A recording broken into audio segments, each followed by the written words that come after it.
My fiancée, Bianca, 28, and I got engaged 6 months ago. Been together for 2 years total.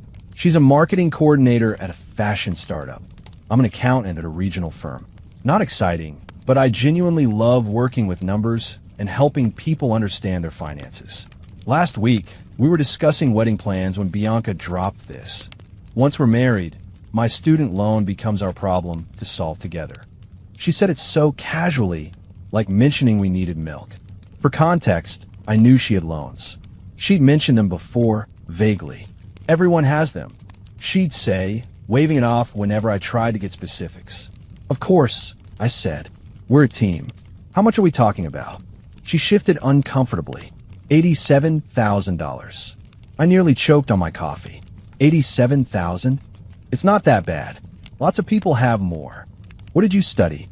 Communications and fashion marketing. Double major. I took a breath. Okay, big number, but manageable with a plan. That's what I do. I solve financial problems. All right, I said. What's your current payment plan? I've been on income-based repayment, paying about $200 a month. Quick math told me that barely covered interest. At that rate, she'd die before paying it off. How long have you been paying? 4 years. And the balance? Started at $83,000.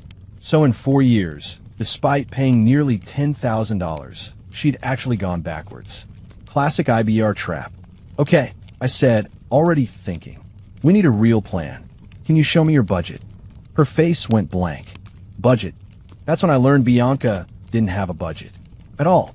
She made $52,000 a year and had no idea where it went. It's fine, I assured her. We'll figure it out together. Can you pull up your bank statements? 2 hours later, I had a complete picture. And what a picture it was. Monthly expenses. Rent, her half $1,100. Car payment, 2020 BMW 3 Series, $580. Insurance, $220. Lululemon subscription box, $129. Boutique gym membership, $189. Regular gym membership, $45. She kept both. Meal delivery service, $280. Various streaming services, $87. Average shopping per month, $1,200. Eating out, $800. Starbucks, yes, I calculated separately $240. Hair/nails/lashes, $450. Skincare subscription, $95. After taxes and all expenses, she was actually going into debt each month, floating on credit cards. 3 cards, $11,000 total balance. This is why we need to tackle the loans together, she said, apparently missing the irony. Absolutely, I agreed. I've got some ideas. I spent the next 3 days creating a comprehensive plan. Spreadsheets, projections, multiple scenarios. I love this stuff. By the end, I had a beautiful roadmap to debt freedom. Sunday evening, I presented it to her. Set up my laptop, had color-coded graphs and everything. So, I began. If we're aggressive, we can have everything paid off in 4 years. 5 if we want more breathing room. She perked up. That's amazing. How? Well, first we need to free up cash flow. I've identified several areas where we can optimize. I clicked to the first slide. Step 1. Sell the BMW. You owe $28,000. It's worth maybe $30,000. We take that $2,000 plus savings and buy you a reliable used Honda or Toyota for around $8,000 to $10,000. That eliminates the $580 payment. Her smile flickered. Sell my car. It's eating 20% of your post-tax income. Plus insurance on a used car would be half what you're paying. But I love my car. I understand. But you also love being debt-free, right? I guess. Step 2. Cancel the redundant gym membership, meal service, and subscription boxes. That's $659 right there. Those aren't redundant. The boutique gym is for classes. The regular gym is for weights. Could you do weights at the boutique gym? That's not the point. I continued, undeterred. Step 3. Reduce the shopping budget to $200 monthly for necessities. $200? For everything. That's actually generous for true necessities. What about clothes? Makeup. That's what the $200 is for. A month. Step 4. Eating out budget goes to $200 also. Cooking at home will save. This is insane. She pushed the laptop away. You want me to live like a peasant. I want us to pay off $98,000 in debt so we can build a future. What about your sacrifices? I don't see anything about what you're giving up. Fair point. I pulled up another slide. I'm canceling my golf membership, selling my gaming console, and putting my entire bonus toward the loans. I'm also suggesting we postpone the wedding until. Postpone the wedding? Just until we're in better financial shape. Maybe do a courthouse ceremony now and a party later. She stood up, shaking. You're trying to control me. This is financial abuse. This is math, Bianca. You have $98,000 in debt, making $52,000 a year. Without major changes, you'll be paying this forever. My friends don't live like this. Your friends probably don't have 6 figures in debt. You don't know that, do they? She couldn't answer that. I need space, she announced, grabbing her Louis Vuitton bag that I now knew cost $2,400. I'm going to Melody's. After she left, I sat with my spreadsheets, wondering if I'd been too harsh. But the numbers didn't lie. At her current rate, she'd pay over $200,000 in interest over 30 years. That wasn't helping her. My phone buzzed. Text from Bianca. You're right about some things. Let's talk tomorrow. But I'm keeping my car. I didn't correct her. But I also didn't delete my spreadsheets. Something told me I'd need them. Update 1. So Bianca came back the next day with what she called a compromise. I've been thinking, she said, settling onto the couch with her venti caramel macchiato. You made some valid points. Thanks. I just want us to start our marriage on solid ground. Right. So I'm willing to make some sacrifices. Great. Progress. I'll cancel the meal delivery service. I waited. That was it. That's $280 a month. It's a start. And I'll try to eat out less. Maybe $600 instead of $800. Bianca, that's still $20 a day for eating out. I have work lunches. Networking. Every single day. She sighed dramatically. Fine. $500. I pulled out my phone calculator. So you're proposing to free up $580 monthly. Your student loan minimum payment alone is $890 on the standard plan. That's why it's our problem to solve. You make more than me. True. I made $78,000 to $52,000. But I also had zero debt because I'd worked through college and lived like a monk for 3 years after graduating to pay off my modest loans. I'm happy to help, I said carefully, but we need more dramatic changes. What about the car? Absolutely not.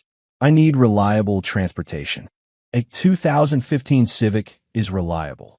A 2015 Civic is embarrassing. And there it was. The real issue. Bianca, are you more concerned about appearances or our financial future? That's not fair. You don't understand the pressure I'm under. Image matters in fashion marketing. Does your company require you to drive a BMW?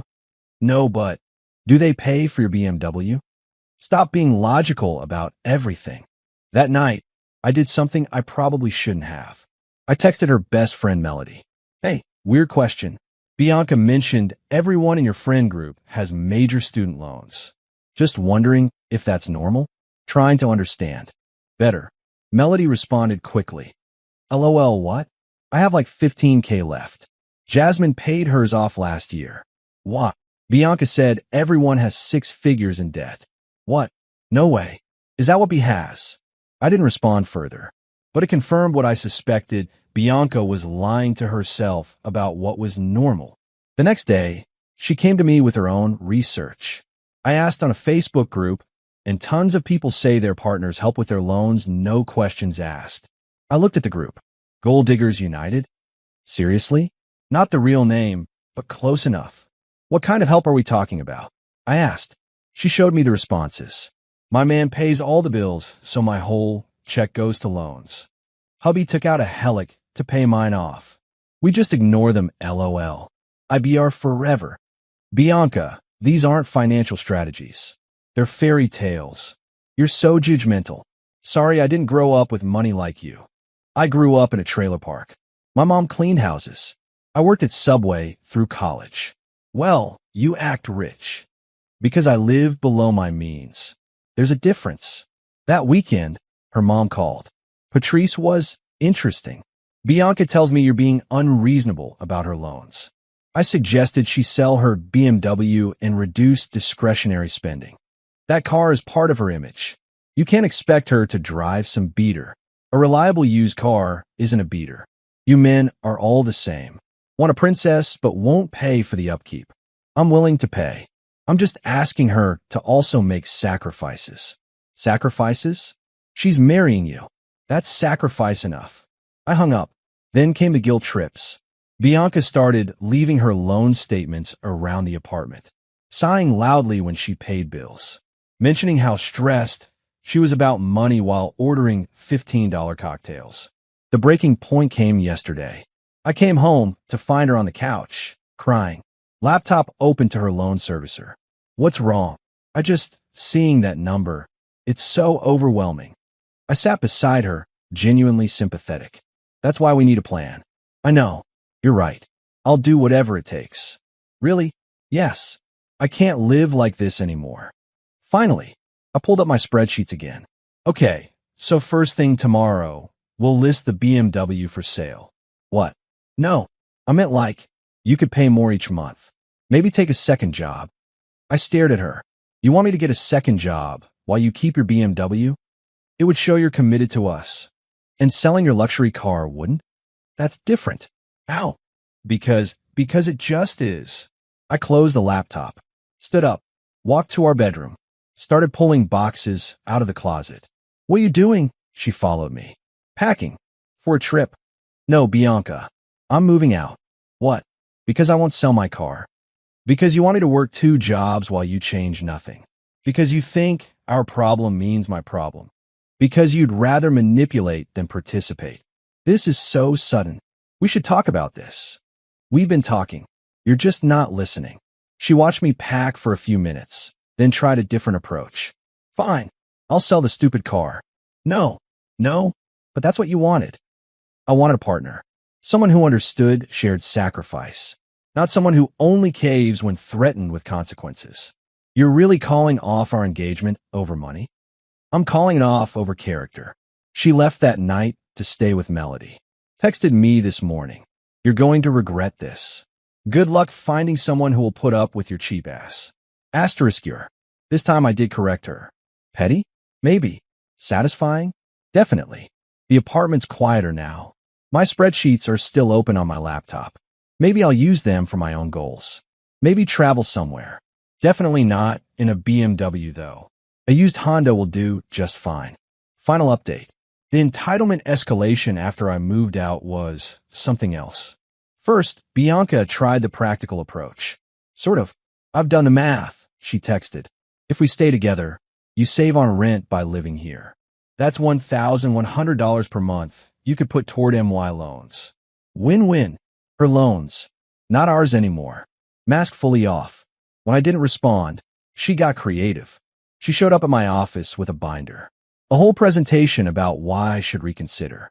Pie charts showing how her debt was an investment in our future because her degree would eventually lead to higher earnings. Projections that assumed she'd be making VP money within 2 years. Bianca, you've been at the same level for 3 years. Because I haven't had the right wardrobe to impress management. See, it's all connected. Security escorted her out when she wouldn't leave. Then came the social media campaign, not directly naming me, but posts about men who don't understand investment in appearance and real partners support each other's dreams. Her friends chimed in. Know your worth, queen. He sounds controlling. Financial abuse is real. Melody, God bless her, commented, didn't you tell me you spend $1,200 a month on clothes? That comment got deleted real quick. But the real entertainment started when Bianca decided to prove she didn't need me. She posted about her glow-up journey and securing the bag. Started going to even more expensive restaurants, posting pics with captions like, when you know your worth, you attract abundance. How was she affording this? Credit cards, of course. Melody kept me updated. We become friends through this mess.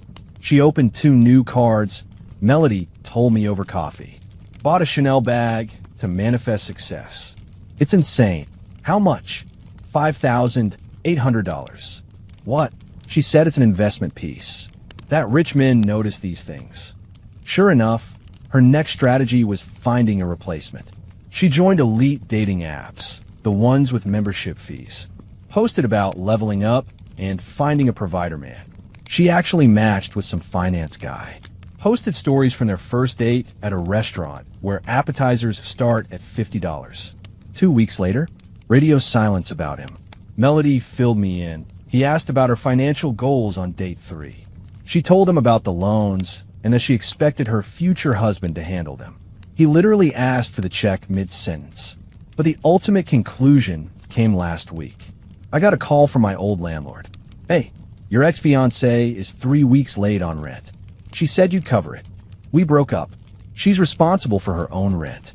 She said you're still technically engaged. We are very much not engaged. Well, she's facing eviction if she doesn't pay by Friday.